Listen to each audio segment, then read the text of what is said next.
Good morning बच्चों। आज का हमारा टॉपिक है टेलीस्कोप। पिछले दो वीडियो में हम लोगों ने देखा एक सिंपल माइक्रोस्कोप, एक कंपाउंड माइक्रोस्कोप। वो माइक्रोस्कोप था और यहाँ टेलीस्कोप है। माइक्रोस्कोप से हम लोग बहुत ही छोटे वस्तु को देखते थे जो कि आँख के नज़दीक रहता था, लेकिन टेलीस्कोप से हम बहुत बड़े वस्तु को देखेंगे, लेकिन यह वस्तु हमसे बहुत दूर स्थित होता है। तो दूरबीन टेलीस्कोप है, नाम से हम लोग अलग अलग करेंगे। दूरबीन यानी टेलीस्कोप से हम लोग जो बहुत दूर स्थित वस्तु है उसको हम लोग स्पष्ट रूप से देखते हैं। तो ऐसे प्रकाशीय यंत्र को हम लोग कहते हैं दूरबीन। वह प्रकाशीय यंत्र जिससे बहुत दूर स्थित वस्तु को स्पष्ट रूप से देखा जाता है उसे हम लोग दूरबीन कहते हैं। यह दूरबीन दो प्रकार का होता है। एक होता है अपवर्तक दूरबीन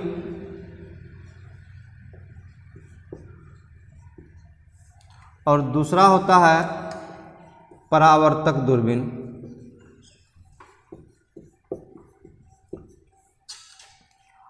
अपवर्तक दूरबीन इसको हम लोग खगोलीय दूरबीन भी कहते हैं।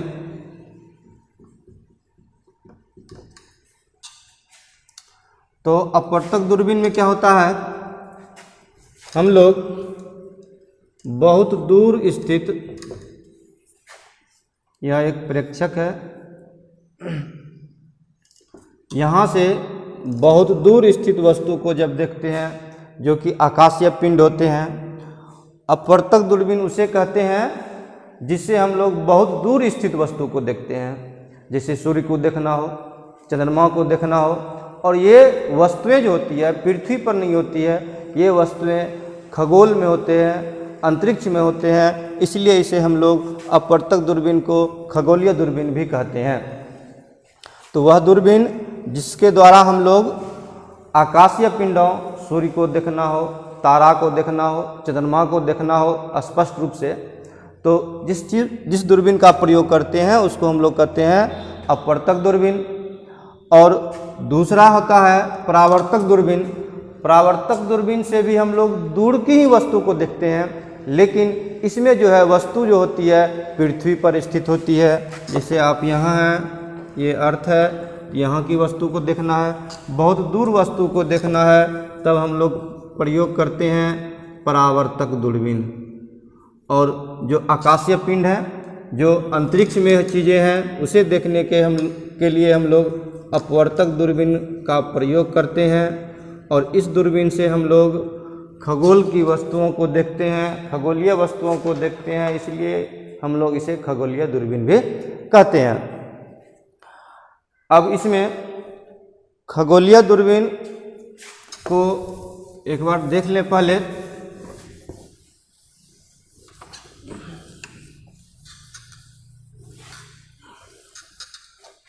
खगोलीय दूरबीन की बनावट देख लीजिए। खगोलीय दूरबीन तो इसकी बनावट जो होती है संयुक्त सूक्ष्मदर्शी के जैसा ही होता है, जिसमें हम लोग दो उत्तल लेंस देखे थे। तो खगोलीय दूरबीन में भी दो उत्तल लेंस होते हैं और इसमें भी एक अभिदृश्यक होता है, एक नेत्रिका होती है।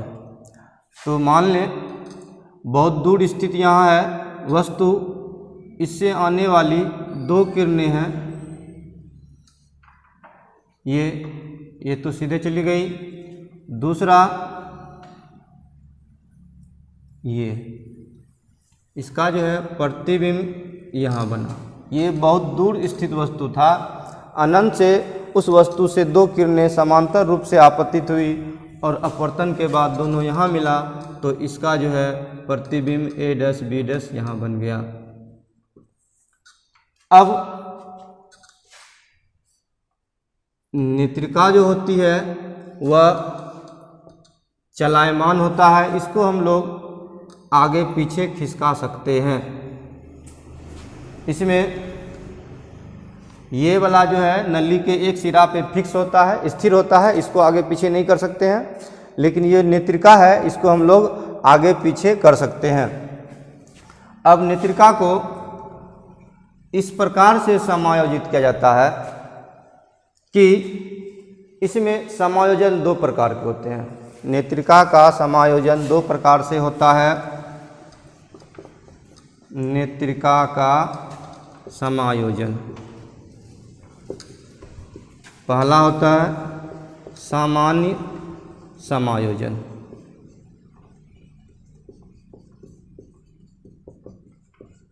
इसमें जो होता है, इस समायोजन में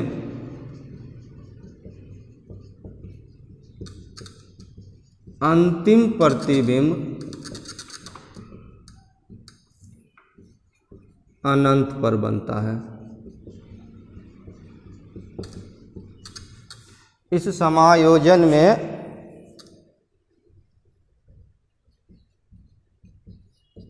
अंतिम प्रतिबिंब अनंत पर बनता है। और इसके लिए तब जो है इस नेत्रिका को इस प्रकार समायोजित करना है कि यह जो A डैश B डैश बना हुआ है इसके फोकस पे हो। जब इसके फोकस पे रहता है तब जो है इसका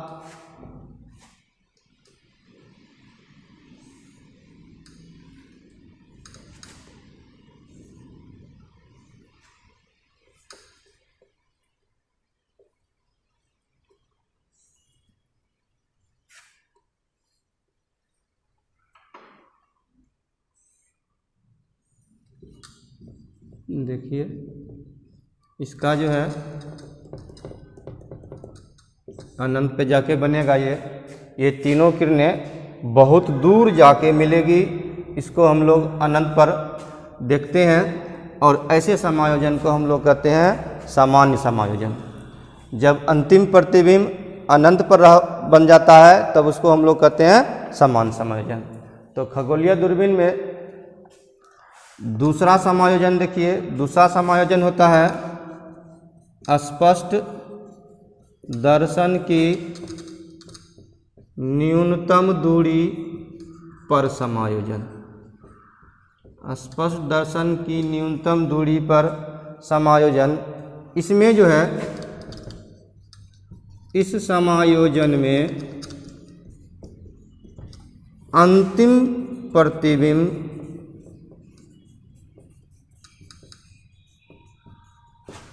D 25 cm पर बनता है। जब अनंत पर बने अंतिम प्रतिबिंब तो सामान्य समायोजन, जब D पर बने तो स्पष्ट दर्शन की न्यूनतम दूरी पर समायोजन। तो जो आप ये फिगर देख रहे हैं ये इसमें जो है अंतिम प्रतिबिंब अनंत पर बनेगा, इसलिए यह सामान्य समायोजन का फिगर है।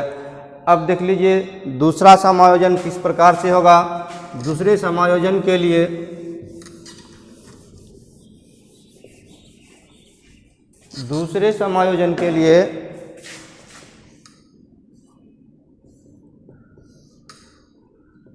हम लोग इस नेत्रिका को इस प्रकार समायोजित करेंगे कि यह A डैश B डैश इसके फोकस के अंदर में पड़ जाए। नेत्रिका को हम लोग इस प्रकार से समायोजित करेंगे कि A dash B dash focus के अंदर में पड़ जाए, तब इसका जो है आभासी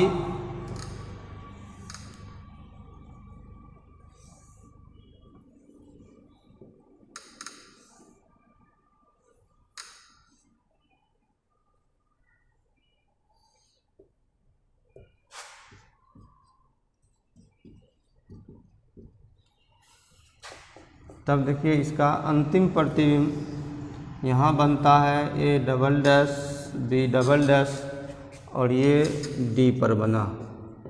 ये है सामान्य समायोजन, ये है स्पर्श दर्शन की न्यूनतम दूरी पर समायोजन। दोनों समायोजन था। अंतर था सामान्य समायोजन में हम लोग नेत्रिका को इस प्रकार रखते हैं कि ये A डैश B डैश इसके फोकस पर पड़े, यहाँ पड़े, ये सामान्य समायोजन। और जब अंदर पड़े तब इसको हम लोग कहते हैं स्पर्श दर्शन की न्यूनतम दूरी पर समायोजन। तो दूरबीन में, खगोलीय दूरबीन में नेत्रिका का समायोजन दो प्रकार से होता है, एक सामान्य समायोजन, एक स्पर्श दर्शन की न्यूनतम दूरी पर समायोजन। इसमें दो उत्तल लेंस होते हैं, वस्तु की ओर वाले लेंस को अभिदृश्यक कहते हैं और नेत्र की ओर वाले लेंस को नेत्रिका कहते हैं। इसमें अभिदृश्यक एक सिरे पर स्थिर रहता है, जबकि नेत्रिका को हम लोग आगे पीछे खिसका कर व्यवस्थित कर सकते हैं। अभिदृश्यक की फोकस दूरी नेत्रिका से छोटा होता है और दोनों लेंस समाक्षीय रूप से स्थित होते हैं और दोनों लेंसों की बीच की दूरी को हम लोग नली की लंबाई कहते हैं। इस टॉपिक में अब आपका बच गया आवर्धन। आवर्धन का टॉपिक हम लोग अगले वीडियो में करेंगे। आज इतना ही, धन्यवाद।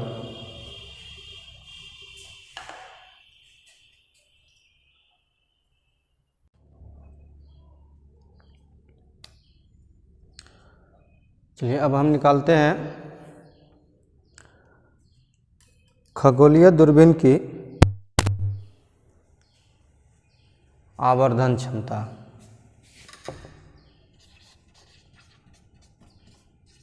खगोलीय दूरबीन की आवर्धन क्षमता। पहले हम निकालते हैं सामान्य समायोजन में। सामान्य समायोजन में, तो सामान्य समायोजन में हम लोग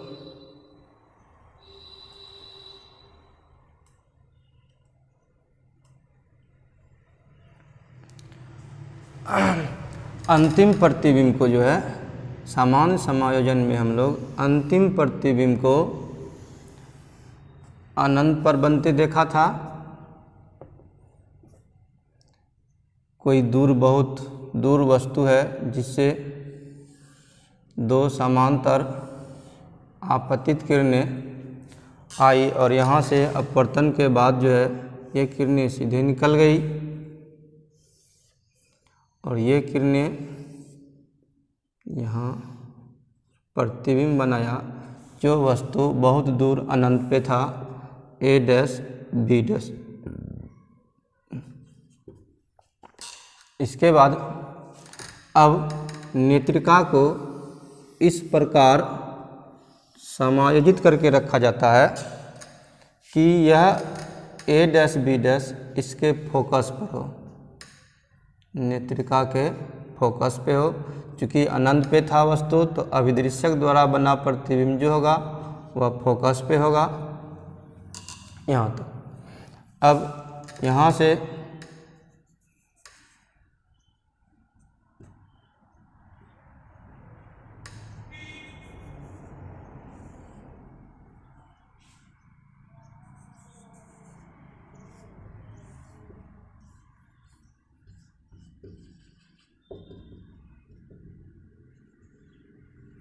ये लास्ट प्रतिबिंब आपका अनंत पर बनेगा, तो ये यहाँ कोण अल्फा होगा, ये कोण अल्फा होगा। अंतिम प्रतिबिंब यहाँ बनेगा तो यहाँ से ये कोण जो है आपका बीटा हो जाएगा। तब जाके अब हम लोग आवर्धन क्षमता जब निकालेंगे तो आवर्धन क्षमता के लिए सूत्र होता है m बराबर बीटा बटा अल्फा। m बराबर बीटा बटा अल्फा। तो चूँकि बीटा और अल्फ़ा ये दोनों एंगल, बीटा और अल्फ़ा यह छोटा कोण होता है, इसीलिए हम लोग लिखते हैं इसको tan बीटा बटा tan अल्फ़ा। बगल में आप रीजन दे सकते हैं, चूँकि अल्फ़ा तथा बीटा अल्प कोण है। अब इसको लिखते हैं tan बीटा बटा tan अल्फ़ा को, tan बीटा लंब बटा आधार, ये बीटा है तो ये लंब होगा A डैश B डैश बटा आधार आपका A डैश E हो जाएगा बटा tan अल्फ़ा का अल्फ़ा कर लेंगे तो यह जो है लंब ए डैश बी डैश होगा, बटा आधार जो आपका ए डैश से लेकर ओ तक हो जाएगा। ये आपका कैंसिल हो जाएगा, ये पलट कर ऊपर जाएगा, ए डैश ओ बटा आपका ए डैश ई हो जाएगा। ए डैश ओ यहाँ की इधर की दूरी है जो कि पॉजिटिव होती है, वह आपका दूरी देख लिए ए डैश से ओ तक आपका एफ ओ है, बटा ए डैश ई इस लेंस का है और ये दूरी जो है इधर बाईं ओर पड़ता है, इसलिए ये दूरी जो है एफ ई निगेटिव में होगा माइनस एफ ई। तब जाके जो है m बराबर हमारा फार्मूला हो जाएगा एम ओ बटा एफ ई ऋणात्मक में। यह हो गया सामान्य समायोजन में आपका जो है आवर्धन क्षमता खगोलीय दूरबीन में माइनस एफ ओ बटा एफ ई। अब हम लोग इसी दूरबीन का खगोलीय दूरबीन का ही हम लोग दूसरा समायोजन में देखते हैं।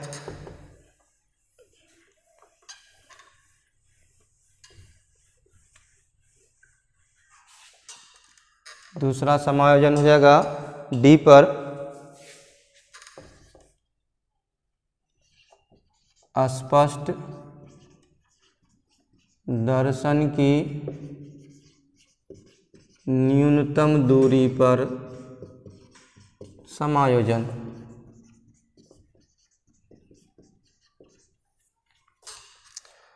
इसमें हम लोग अंतिम प्रतिबिंब को डी दूरी पर प्राप्त करते हैं। ये एक अभिदृश्यक है, ओ इसका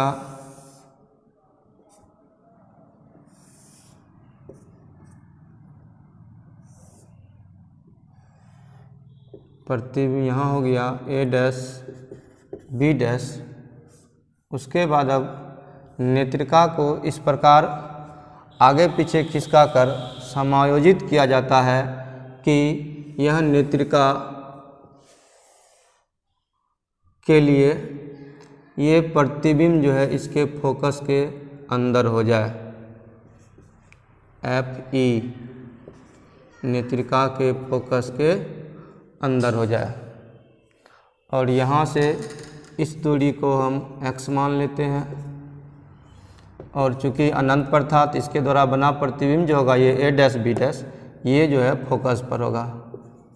अनंत पर अगर वस्तु हो तो फोकस पर बनता है। इस किरणों को एक्सटेंड कर लेते हैं।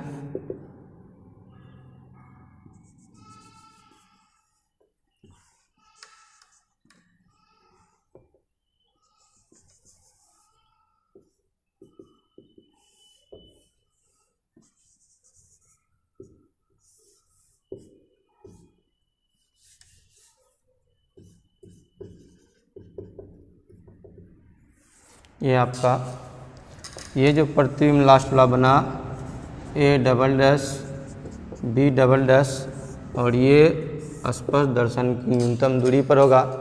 इसमें ए डैश बी डैश को फोकस के अंदर रखा गया है, इसलिए यह प्रतिबिंब जो है इस वस्तु की अपेक्षा जो है काल्पनिक होगा।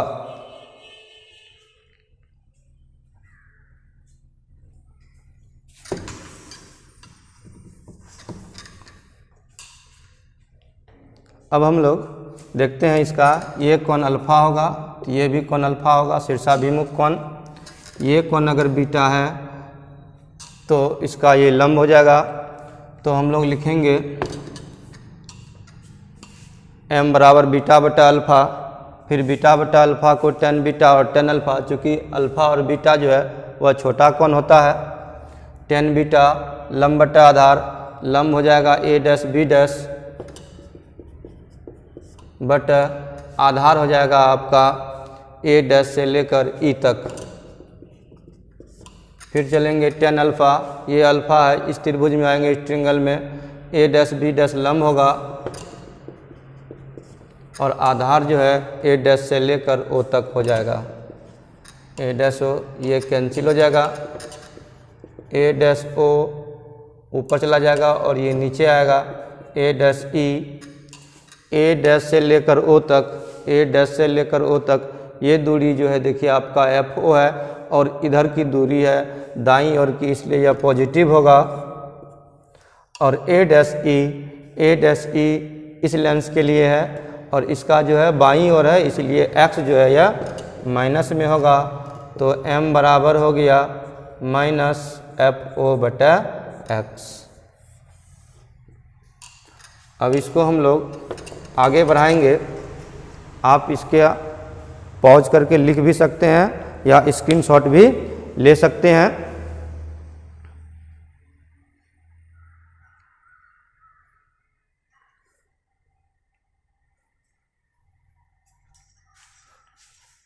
देख लीजिए, अब इसको आगे बढ़ाएंगे।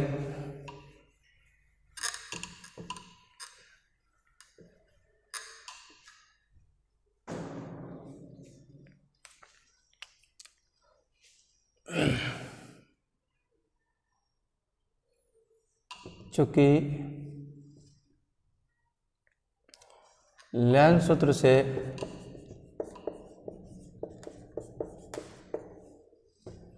One by B minus one by U बराबर वन बाय एफ, तो नेत्रिका के लिए लिखिए आप, नेत्रिका के लिए एक बटा प्रतिबिंब, ये नेत्रिका है, इसने प्रतिबिंब यहाँ बनाया है, तो ये प्रतिबिंब दूरी हो जाएगा। इस भी जगह लिखेंगे माइनस डी, क्योंकि ये दूरी बाईं ओर पड़ता है, माइनस एक बटा वस्तु दूरी, वस्तु दूरी ये है आपका नेत्रिका का, तो लिखेंगे माइनस एक्स बराबर एक बटा फोकस दूरी, इसका फोकस दूरी F E minus one bye D plus one by X बराबर वन बाय एफ ई। हमको ये एक्स चाहिए, तो दोनों ओर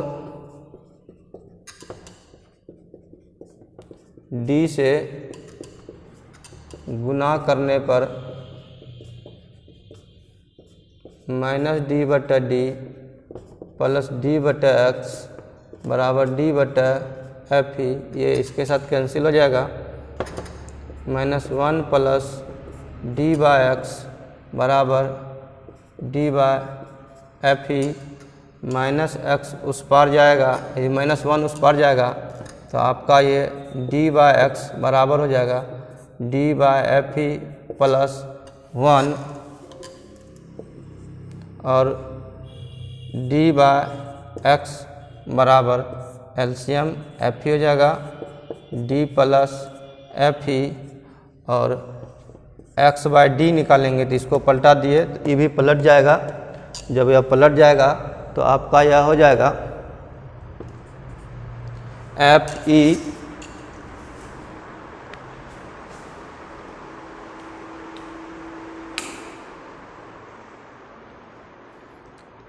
इसको पलटा देंगे, एक्स ऊपर गया डी नीचे, तो ये भी हो जाएगा आपका एफ ई बटा डी प्लस एफ ई, और एक्स निकालेंगे तो डी इसमें गुना हो जाएगा डी बटा एफ ई बटा डी प्लस एफ ई।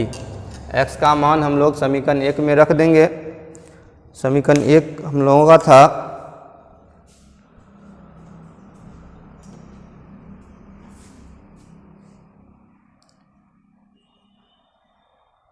आप पॉज करके लिख सकते हैं या स्क्रीनशॉट ले लीजिए।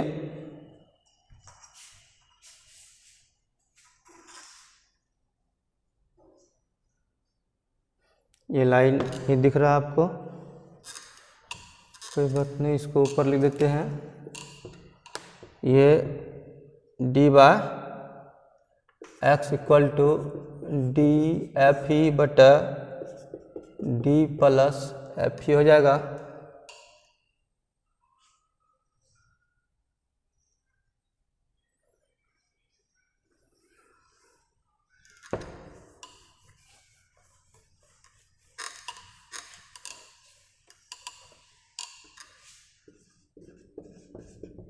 समीकरण 1 में x का मान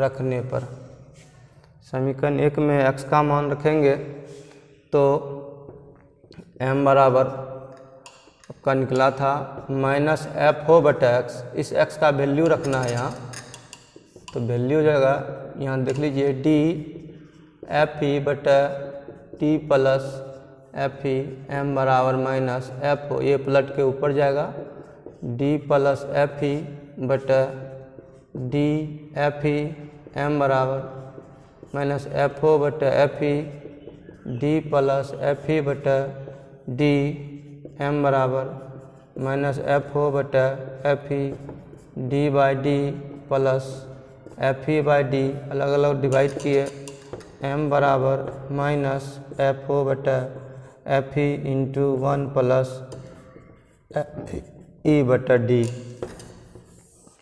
ये हो गया खगोलीय दूरबीन का सामान्य समायोजन में वो था स्पर्शदर्शन की न्यूनतम दूरी पर आवर्धन क्षमता इतना होती है। यह समीकरण 2 हो गया। इसमें आपको अब नली की लंबाई भी जो है निकालने के लिए बोलेगा। तो नली की लंबाई देखिए, नली की लंबाई जो होती है दोनों लेंसों के बीच की दूरी जो है वह नली की लंबाई कहलाता है। दोनों लेंसों के बीच की दूरी जो होता है वह नली की लंबाई कहता है। यानी यहाँ से लेकर यहाँ तक की दूरी वह नली की लंबाई होगा। तो नली की लंबाई जो है निकालेंगे तो यहाँ से यहाँ तक लेंगे तो ये दूरी एफ हो गया यहाँ तक, फिर यहाँ से ये दूरी एक्स हो जाएगा। F O plus X, F O plus X का वैल्यू हम लोग जो निकाले थे, एक्स का वैल्यू निकाले थे वो हम लोग लिखेंगे। तो एक्स का वैल्यू आप निकाल के रखे थे डी एफ ई बटा टी प्लस एफ ई, डी एफ ई बटा डी प्लस एफ ई, ये हो गया आपका नली का लंबाई एल। अब आपका यह खगोलीय दूरबीन कंप्लीट हुआ। अब परावर्तक दूरबीन है, इसको हम लोग नेक्स्ट वीडियो में देखेंगे। आज भर इतना ही। सभी छात्रगण